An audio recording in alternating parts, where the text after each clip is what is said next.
ସ୍ନାନ ପୂର୍ଣ୍ଣିମା ଜ୍ୟେଷ୍ଠ ପୂର୍ଣ୍ଣିମା ହେଉଛି ମହାପ୍ରଭୁ ଶ୍ରୀଜଗନ୍ନାଥଙ୍କର ଏକ ଅତି ପବିତ୍ର ଓ ପ୍ରମୁଖ ଉତ୍ସବ। ଏହା ମୁଖ୍ୟତଃ ନିମ୍ନଲିଖିତ କାରଣ ଓ ମାହାତ୍ମ୍ୟ ପାଇଁ ପାଳନ କରାଯାଏ। 1. ମହାପ୍ରଭୁଙ୍କ ଜନ୍ମୋତ୍ସବ ଆବିର୍ଭାବ ଦିବସ। ଧାର୍ମିକ ବିଶ୍ୱାସ ଅନୁସାରେ ଜ୍ୟେଷ୍ଠ ପୂର୍ଣ୍ଣିମା ତିଥିରେ ହିଁ ମହାରାଜା ଇନ୍ଦ୍ରଦ୍ୟୁମ୍ନଙ୍କ ଦ୍ୱାରା ଦାରୁବ୍ରହ୍ମ ଶ୍ରୀଜଗନ୍ନାଥ, ବଳଭଦ୍ର, ସୁଭଦ୍ରା ଓ ସୁଦର୍ଶନଙ୍କ ବିଗ୍ରହ ପ୍ରତିଷ୍ଠା ହୋଇଥିଲା।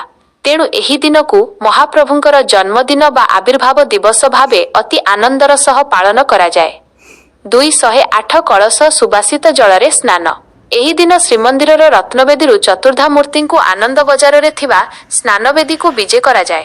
ସେଠାରେ ସୁନା କୂଅରୁ ଅଣାଯାଇଥିବା 108 କଳସ ସୁବାସିତ ଓ ମନ୍ତ୍ରପୁତ ଜଳରେ ମହାପ୍ରଭୁଙ୍କୁ ମହାସ୍ନାନ କରାଯାଏ।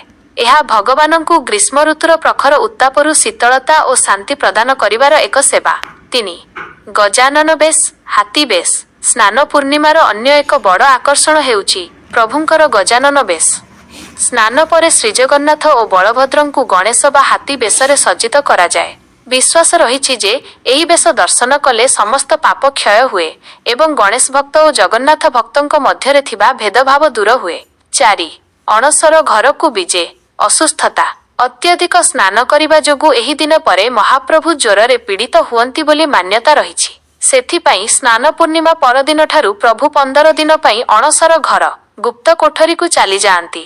ଏହି ସମୟରେ ସାଧାରଣ ଦର୍ଶନ ବନ୍ଦ ରହେ ଏବଂ ପ୍ରଭୁଙ୍କର ଜଡ଼ିବୁଟି ଦ୍ୱାରା ଗୁପ୍ତ ଚିକିତ୍ସା ଓ ସେବା କରାଯାଏ। ସଂକ୍ଷେପରେ, ସ୍ନାନ ପୂର୍ଣ୍ଣିମା ହେଉଛି ଭଗବାନଙ୍କ ଜନ୍ମୋତ୍ସବର ଆନନ୍ଦ ଏବଂ ଏହାପରେ ଆସୁଥିବା ରଥଯାତ୍ରାର ପ୍ରାରମ୍ଭିକ ପର୍ବ।